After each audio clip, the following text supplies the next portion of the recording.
မိမိရဲ့ data အချက်လက်တွေလုံခြုံစိတ်ချရပြီလားသင်က iPhone သုံးနေတဲ့သူဆိုရင်မိမိရဲ့ data အချက်လက်တွေကိုကောက်ွယ်ခြင်းလို့ပဲဖြစ်ဖြစ်ဖုန်းခေါ်ယူခံလိုက်ရတဲ့အခါမှာကောက်ွယ်ခြင်းလို့ပဲဖြစ်ဖြစ်မဖြစ်မနေလှုပ်ထားတဲ့ setting 3မျိုးကိုဒီနေ့ဗီဒီယိုမှာပြပြပေးသွားမှာဖြစ်ပါတယ်ပထမဆုံးတစ်ခုကတော့ဝင်မကြည့်ဘဲနဲ့မြင်နေရတဲ့ကိုယ့်ရဲ့ message တွေကိုယ်ရာ message တွေ notif ဝင်လာတဲ့အခါမှာဆိုလို့ရှိရင်စာသားတွေအလွယ်တကူမမြင်ရအောင်ပိတ်ထားတဲ့နည်းလေးကိုပြပြပေးသွားပါမယ်ပထမဆုံးအနေနဲ့ကတော့ setting တွေကိုဝင်ပါ setting တွေကနေပြီးတော့မှ notification တွေကိုဝင်ပါ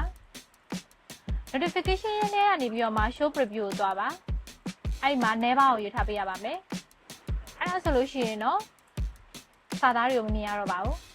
ဒါဆိုရင်တော့ notif မှာစာသားတွေပေါ်တော့မှာမဟုတ်ပဲ notification အရေးအတွက်သာပေါ်တော့မှာဖြစ်ပါတယ်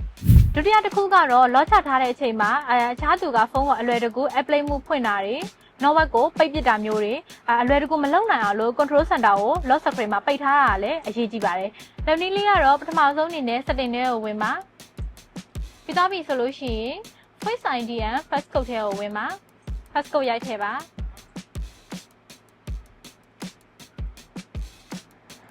allow access point လောက်တွေကနေပြီးတော့မှ control center ကို off ပေးလိုက်ရပါမယ်အဲ့ဒါဆိုရင်တော့လောက်ချထားတဲ့အချိန်မှာတော့ control center ကိုဆွဲချလို့ရတော့မှာမဟုတ်ပါဘူး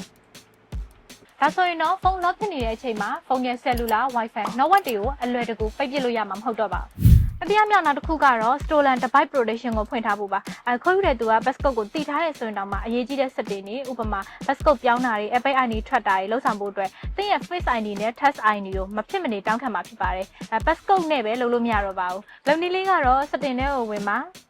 ပြီးသွားရင်တော့ Face ID နဲ့ passcode ကိုရွေးပါ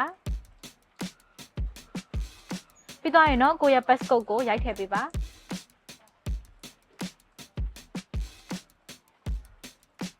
အဲ့မှာဆိုလို့ရှိရင်တော့ stolen device protection ကိုအုံပေးလိုက်ရင်ရပါပြီဒါဆိုရင်တော့ passcode သိနေတောင်ကိုပုံမှန်ရှိနေတဲ့နေရာတွေမှာမဟုတ်ဘဲနဲ့ passcode ဖွင့်လို့ရှိရင် biometric ID ထပ်လို့မှဆိုတော့ကိုယ့်ရဲ့အရေးကြီးတဲ့ data တွေကိုလည်းကာကွယ်ပြီးသားဖြစ်သွားပါပြီအခုပြောပြပေးသွားတဲ့ setting 3ခုကိုလုပ်ပြီးသွားပြီဆိုရင်တော့ကိုယ့်ရဲ့တမိုးရှိလာတဲ့အချက်လက်တွေကိုပုံမလုံခြုံအောင်ကာကွယ်ပြီးသားဖြစ်သွားပါပြီ